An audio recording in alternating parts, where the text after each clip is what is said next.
పెద్ద అడవిలో పక్షుల కుహుకుహు లలిత గీతాలతో కొత్త సంవత్సరం ముగుస్తుంది. పంటపొలాలు పసుపు పచ్చగా, బహుమతులా అందంగా ఉండేవి.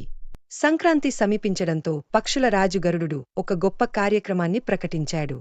గరుడుడు అన్ని పక్షులను పిలిచి చెప్పాడు, ఈ సంవత్సరం మనం సంక్రాంతి వేడుకలను పండుగలా జరుపుదాం. అందులో ముఖ్యంగా గాలిపటాల పోటీలు నిర్వహిస్తాం.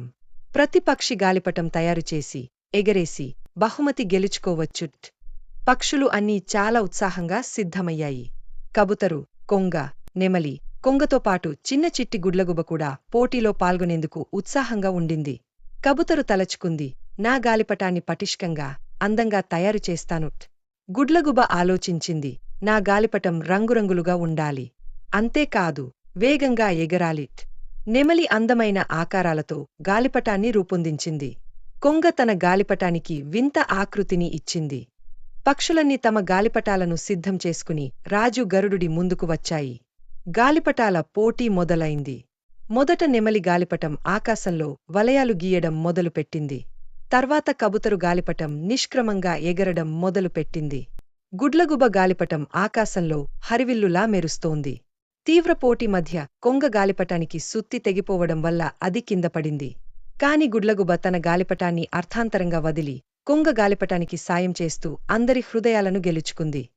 పోటీ జోరుగా సాగుతుండగా అందరి దృష్టిని ఆకర్షిస్తూ పెద్ద చిలుకమ్మ అక్కడికి వచ్చింది. తను కాస్త ఉత్సాహంగా కనిపించలేదు. గరుడుడిని అడిగింది, నాకు కూడా పోటీలో పాల్గొనే అవకాశముందా?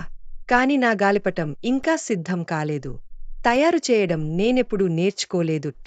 గరుడుడు చిరునవ్వుతో అన్నాడు, సంక్రాంతి అనేది స్నేహపూర్వక పండుగ.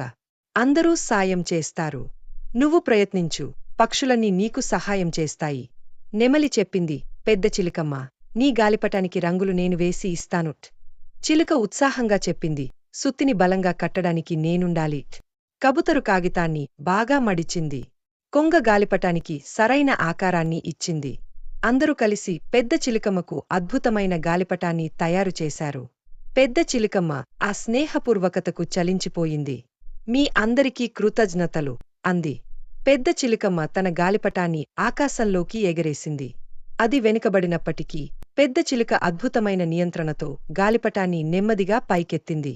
ఆ గాలిపటం అందమైన ఆకృతులతో ఆకాశంలో మలుపులు తీసుకుంటూ మిగిలిన గాలిపటాలన్నింటికన్నా ఎత్తుగా ఎగిరింది.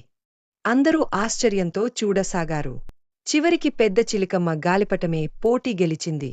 గరుడుడు సంతోషంగా ప్రకటించాడు, ఈసారి పోటీని పెద్ద చిలుకమ్మ గెలిచింది. కాని ఇది కేవలం గెలుపు కాదు, స్నేహం, సహకారం, సంఘీభావానికి ప్రతీక. అందరి సహాయం వల్ల ఇది సాధ్యమైంది. పెద్ద చిలుకమ్మ హర్షంతో అన్నది, ఇక్కడున్న పక్షులంతా నా కుటుంబంలా అనిపిస్తున్నాయి. నా గెలుపు మాది, అందరిది.